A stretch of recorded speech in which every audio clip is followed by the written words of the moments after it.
Amigos, como siempre, un placer recibirlos en esta sección de entrevistas de su portal de noticias Cactus 24. Les saluda Jackson Vargas, inscrito en el Colegio Nacional de Periodistas bajo el número 6248. Amigos, según datos de la organización no gubernamental Human Rights Watch, entre enero y abril de este año, más de 7.000 venezolanos cruzaron la selva del Darién, que marca el límite fronterizo entre Colombia y Panamá. Pero esta cifra, hay un dato especial, esta cifra se queda corta con la que presentó el Servicio Nacional de Migración de Panamá, el cual indica que por esa misma ruta, de enero a mayo, más de 16.000 venezolanos entraron a ese país por esta vía irregular. Human Rights Watch también destacó en este informe que uno de los principales motivos que impulsan a los venezolanos a tomar rutas como la selva del Darién, donde son víctimas de la delincuencia, que operan en esa zona, incluso donde pueden perder su vida por esta animación de la delincuencia o por otros elementos dados por que están atravesando una zona insegura, como lo es una selva, son las restricciones de visa que existen en los países de tránsito para llegar a Estados Unidos, ¿no? Estas son, según Human Rights Watch, una de las principales motivos que está generando este éxodo masivo de venezolanos por esta vía tan peligrosa. Pero para conocer detalles de todo sobre este tema, nos acompaña Claudia Vargas. Ella es socióloga, profesora de la Universidad Simón Bolívar en el Departamento de Ciencias Sociales y especialista en el tema de migración. Bienvenida a Cactus 24, profesora. Bueno, muchas gracias Jackson por la invitación y por el espacio para hablar de este tema que es tan importante. Así es. Profesora, según cifras del Servicio Nacional de Migración de Panamá, en los primeros 7 meses de este año, más de 70.000 migrantes cruzaron esta peligrosa selva del Darién, que también se le conoce como el tapón del Darién. Esto marca el límite fronterizo con Colombia y con Colombia en relación a Panamá. En ese viaje, por supuesto, en la búsqueda del sueño americano, en esa ruta, en ese viaje hacia Estados Unidos, donde según este informe de Panamá, el Servicio de Migración, cerca de 45.000 de esos migrantes son venezolanos, es decir, el 63%. Entonces, ya se habla de que la migración venezolana por esta vía superó a los haitianos y superó, bueno, es interesante destacar porque es una reciente vía que están utilizando los venezolanos. En este sentido le pregunto, ¿por qué se convirtió en estos últimos meses este territorio inhóspito, perdón, manejado por mafias en una peligrosa opción para la migración venezolana? ¿Qué generó esta ola humana hacia ese territorio tan peligroso? Sí, esta dinámica responde básicamente a la diversificación de rutas que están buscando los venezolanos para poder llegar a diferentes destinos, en este caso Estados Unidos. Aquí hay varias cosas, digamos, relacionadas con este tema, ¿no? Porque no es que comenzaron a emigrar y ya, primero el tapón del Darién es una ruta migratoria que tiene muchos años operando, entre comillas, por precisamente la utilizan haitianos, los mismos colombianos, cubanos y también personas que vienen huyendo de otros continentes, ¿no? Incluso, bueno, uno de los principales flujos es africano. Entonces, utilizan esta ruta para precisamente llegar hacia los Estados Unidos. Pero yo creo que sí es importante un poco contextualizar a las personas que es este tapón. El tapón de Darién, como tú bien lo decías, no solamente está manejado por mafias y todo lo que podría ser el coyotaje y bueno, algunos grupos criminales que funcionan allí en la zona, sino que también, como su nombre lo indica, es una zona inhóspita donde no entra ningún tipo de transporte. Por eso se le denominó hace muchísimas décadas como el tapón, ¿no? Y también, bueno, tiene esta característica particular que, ojo, no es el deber ser, pero suele ocurrir, de zonas de fronteras que está un poco al margen como de los estados que las ocupa, en este caso de Panamá y Colombia. Entonces, digamos que ocurren ciertas cosas bueno, ciertas cosas no, ocurren eventos que no deberían ocurrir. En este caso, todo lo que tiene que ver con el negocio migratorio que se puede presentar. En el caso de los venezolanos, hay otra cosa que es fundamental que nosotros recordemos. Los principales países destinos de los venezolanos hasta ahora habían sido Latinoamérica, pero ¿qué ha estado ocurriendo con Latinoamérica? Entre el tema de la recesión económica vía del COVID, el colapso de los temas de salud, el tema de los cambios políticos que ha habido, Y la Los xenofobia, venezolanos ¿no? se han visto fuertemente cercados. Sí, claro, la xenofobia deriva precisamente de esos temas que además es importantísimo que lo hayas mencionado, porque además la xenofobia no solamente se percibe entre los ciudadanos, sino que hay ciertos rasgos de xenofobia que se perciben precisamente de las voces oficiales. Cuando usted criminaliza la migración, cuando usted cerca a la migración, cuando usted de alguna manera securitiza el tema de la migración, impone visas, impone montos, impone documentos en una migración que sabemos que tiene características humanitarias. De hecho, según la propia cifra de la plataforma interagencial, se ve que más del 50% de los venezolanos que está fuera está en condición irregular, bien sea porque no tiene papeles o porque solicitó refugio y no se lo han dado, asilo, etcétera, y porque pasó por vías irregulares, obedece precisamente al comentario inicial que tú hacías. Los países han estado cercando y esto de alguna manera ha obligado a, podemos decir, una movilidad forzada. Es decir, si no encuentro empleo, hay xenofobia, digamos, no me pude integrar en ese país, los venezolanos han comenzado a buscar, entre comillas, alternativas que les permitan desplazarse a otro. Entonces aquí Claro, tenemos dos cosas. Una, el retorno a Venezuela para volver a salir a otros países, eso hay que decirlo. Y por otro lado, el tema de esta diversificación de rutas, donde el tapón se ha convertido lamentablemente en una opción y por supuesto eso es como un efecto bola de nieve. La empieza a usar una y ya comienza a correrse la voz y van usando las personas. Pero otra claro, cosa que es fundamental es entender que el tapón es la primera parada. O sea, existen 5 países adicionales que los venezolanos tienen que pasar, que por cierto también solicitan visas y por eso deben hacerlo de forma irregular, con claro. todo lo que esto significa, ¿no? Claro, profesora, pero ante ahondar en esa situación de los países, me gustaría quedarme un poco en lo que es el tapón del Darién, porque usted hablaba de que, bueno, son venezolanos que estuvieron en Perú, Ecuador, en esta oleada que fueron a estos países donde hay una serie de circunstancias, situación económica, economía post-COVID y toda esta serie de elementos que han generado que, bueno, busquen otra opción, pero cuando ellos deciden buscar esta opción de ir por el tapón del Darién, ¿de dónde reciben la información? La información nada más es la que reciben por los videos, por estas redes sociales, porque pareciera que muchos tomaran esta opción de transitar por esta peligrosa vía como una excursión y no tomaran en cuenta que está en peligro sus vidas. Estamos hablando que hasta la fecha hay 15 venezolanos que han perdido la vida en este tránsito y estos cifras extraoficiales, porque hay personas que han desaparecido, hay personas que no han sido identificadas. ¿De dónde, por qué toman esta decisión e inclusive llevando a niños por esta zona tan peligrosa?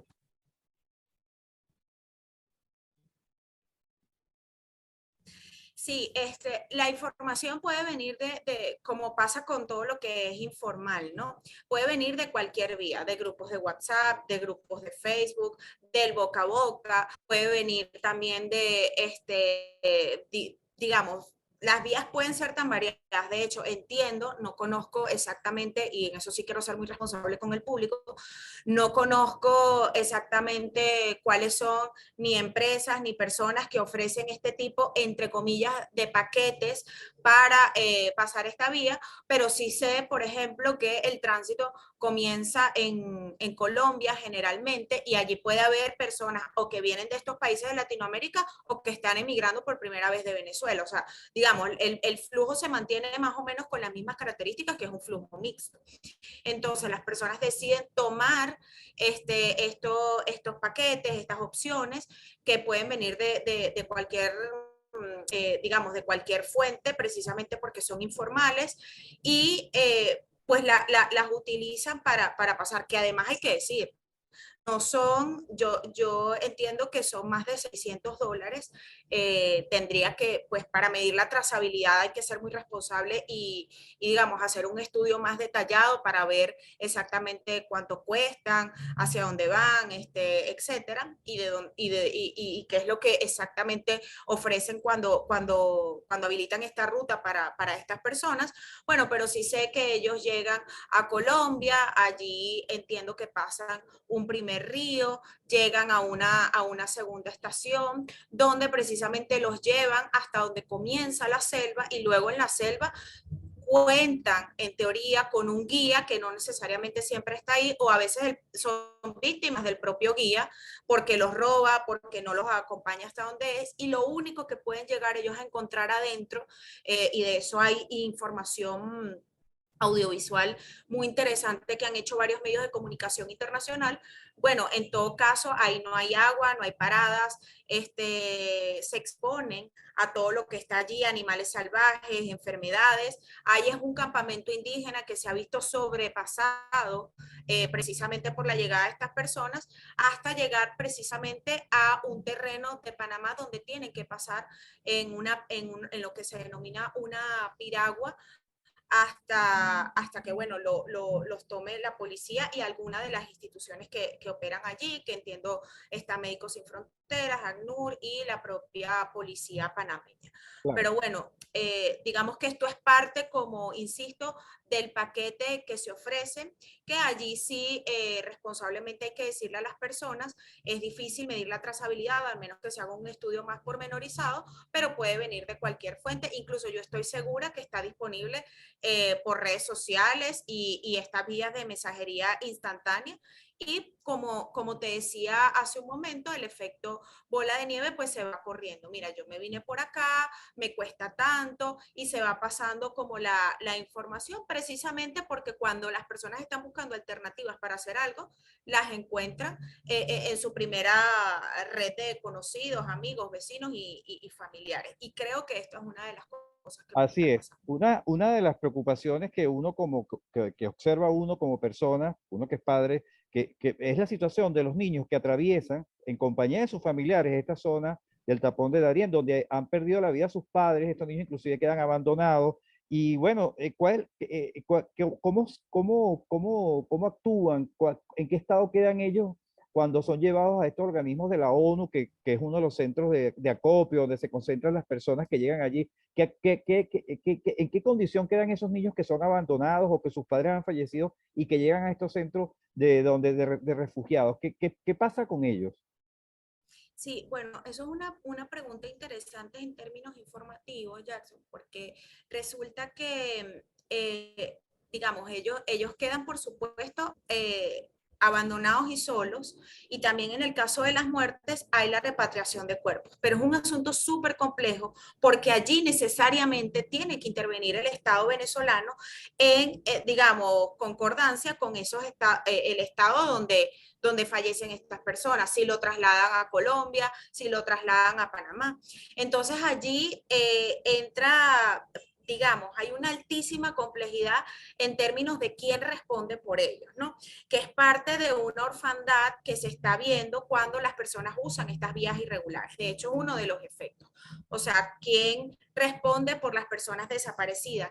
En Panamá se acaba de habilitar precisamente un servicio dentro de la policía y dentro del servicio de migración panameña para que las personas reporten los desaparecidos. Pero aquí habría que preguntar si contactan a algún familiar, si interviene la protección del niño desde Venezuela o desde ese país, y por supuesto lo que tiene que haber de fondo es un acuerdo entre los países, que yo ahora mismo no sé si esto está ocurriendo, es decir, si están conversando para repatriar los cuerpos. Entiendo que en Nicaragua, por ejemplo, con el accidente, para contextualizarte un poco, no, el Estado venezolano no había respondido. Entiendo que en el caso de las desapariciones está este servicio, y entiendo también que en el caso de los niños, pues bueno, sí, son asumidos a veces hasta por el resto de los migrantes, que suelen ser o amigos amigos que hacen precisamente en el camino, o conocidos del propio tránsito u otros familiares, pero no hay, digamos, una formalidad, al menos que yo conozca, de qué es de quién responde por ellos y cómo es el procedimiento, si los devuelven a Venezuela o si estas personas se hacen cargo. Entonces, el hecho de no saber eso y el hecho de que esto esté ocurriendo, digamos, tan informalmente, tiene que ver precisamente con uno de los riesgos de la migración informal. Claro, Cuando se migra informalmente o cuando se migra por vías irregulares y clandestinas, las personas están en la sombra de todos los estados por los que transitan, incluyendo del estado del que salen, en este caso de Venezuela, porque no hay un certificado, este saldo migratorio que registra el SAIME, porque saliste de forma clandestina. claro. Entonces es difícil que alguien sepa que saliste, que algún estado pueda responder por ti, porque para efectos administrativos tú no entraste, tú estás en la sombra. Entonces, digamos que esto es un tema, yo creo que debe ocupar en conversaciones con los estados, Panamá, Colombia, Nicaragua, Honduras, Guatemala, que digamos, incluso el propio México, que digamos, es necesario tocar este tema por la cantidad de desaparecidos, de muertes, y por supuesto tú acabas de tocar un caso un tema que es muy importante, que pasa con la niñez, ¿no? Claro. Amigos, estamos conversando con Claudia Vargas, ella es socióloga, profesora de la Universidad Simón Bolívar y especialista en el tema de migración. Profesora, ya nos quedan pocos minutos, pero me gustaría tocar, bueno, ya dos puntos, principalmente, ¿cuál es la situación, a qué están expuestos estas personas que transitan por estos países bueno, que requieren visa y que ellos no tienen estos papeles, a qué se exponen, son deportados si los agarran, este tipo de cuestiones. Y una vez que llegan a Estados Unidos, tras haber traspasado este peligroso río, el río Bravo, en qué estado quedan estas personas? ¿Cuáles son los mecanismos que se aplican a ellos una vez que son puestos en manos de la migración norteamericana? Sí, de hecho, eso es un gran tema porque vemos que hay un incremento de la inmigración en estas condiciones hacia los Estados Unidos, es decir, en esta condición humanitaria. Normalmente Estados Unidos, pues bueno, ha tenido que estos flujos migratorios de todo lo que es Centroamérica, por supuesto, y la parte de México, pero en estos casos, si las personas llegan, estos son como por niveles, ¿no? Si la persona llegara a pasar el Darién, viva, porque eso hay que decirlo, viva, quedan una cantidad de fetos, ¿no? O sea, estamos hablando de personas que pasan sin el calzado correcto, sin, de repente con algunas condiciones de salud que ni siquiera ellos mismos conocían, sin la ropa adecuada. Entonces, si quedan vivos de la experiencia, y suena exagerado, pero hay que decirlo así, pues bueno, entonces ellos tienen que transitar por estos otros países. Estamos hablando, como te decía, de Nicaragua, de Guatemala, de Honduras, hasta finalmente llegar a México, incluso creo que hasta propio Costa Rica. Estas personas ya vimos que Guatemala deportó, vimos que Honduras deportó, porque para ellos la migración irregular es una migración que está, digamos, penada por la ley. ¿Ok? Para ellos es algo ilegal y pareciera que la persona que entra por vías irregulares pues está cometiendo algún tipo de delito. Entonces, al hacer eso, pues bueno, a pesar de los principios de no devolución que deberían respetar estos países, pues los devuelven a Venezuela. Si finalmente cruzaran el río Bravo y llegaran a México, llegaran a los Estados Unidos, pues entiendo que ellos se entregan a la Guardia Migratoria y pues allí pasan algunos a un tema de detención, otros los han estado reconduciendo a donde está su familia, pero la pregunta que hay que hacerse, y es una pregunta que queda para la reflexión, incluso para otros expertos que puedan estar en Estados Unidos, incluso en el tema del derecho, es qué mecanismo les va a ofrecer Estados Unidos, porque este estatuto de protección que también tienen allá, entiendo que para los venezolanos era hasta los que habían llegado a marzo del 2021, tienen un incremento importante en los centros de detención. Hay autobuses que los están trasladando desde Texas, incluso por temas del gobernador de Texas, los estaban trasladando hasta Washington. Allí se habían visto sobrepasados, algunos estaban en situación de calle, hay algunos medios que ya han registrado esta situación y otros se están trasladando hacia Nueva York. Entonces, ¿qué ayuda les están brindando? La ayuda que es inmediata, la humanitaria, de darles abrigo, reconducirlos a donde está su familia si tienen familia, y bueno, con este tema de que tienen que presentarse a la autoridad migratoria para definir en el corto plazo cuál va a ser su estatus. pero esa es la pregunta. ¿Cuál va a ser el estatus? Claro. Porque dentro del tema del estatuto no entran. Creo que esto es una discusión que hay que dar dentro de los Estados Unidos. Creo que esto es una discusión que los representantes del gobierno o del Estado venezolano tienen que dar dentro de los Estados Unidos, porque hasta donde sé, no hay un mecanismo más allá del TPS que se le pueda ofrecer a estos venezolanos que están llegando ahora. Y ojo, hablando específicamente de los venezolanos, pero hay varios flujos migratorios que además complejiza la atención que se les tiene que dar a cada uno. Bien, interesante las preguntas que quedan en el ambiente, la situación, las expectativas que quedan sobre esta migración venezolana. Bien, estamos llegando al final de nuestro espacio. Agradecemos a Claudia Vargas, socióloga, profesora de la Universidad Simón Bolívar en el Departamento de Ciencias Sociales y especialista en el tema de migración. Profesora, sus palabras de despedida. Bueno, muchísimas gracias por el espacio. Yo quisiera aprovecharlo para que las personas, pues no solamente vean en esta migración un número ni unas características específicas.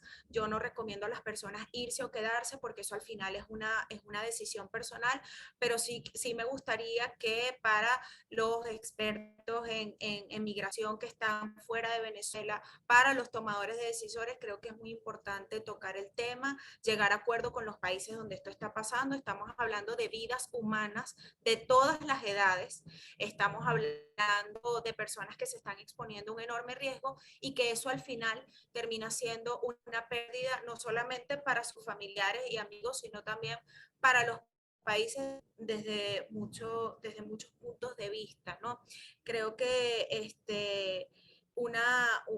una decisión así hay que tomarla de una manera muy informada. Insisto, yo no estoy diciendo que las personas deban quedarse o deban irse, pero creo que sí hay que tener mucho cuidado y mucha prudencia al tomar este tipo de decisiones y al mirar estas vías, porque detrás de la desesperación hay lamentablemente muchas mafias criminales que se pueden aprovechar de la angustia y de la necesidad que tiene la gente que desea salir de Venezuela o que desea llegar a otros destinos mientras está en movilidad. Así es, bueno, con este importante mensaje, amigos, nos despedimos. Por nuestra parte, le damos las gracias por sintonizar y hacer seguimiento de nuestras informaciones. Será hasta otra oportunidad.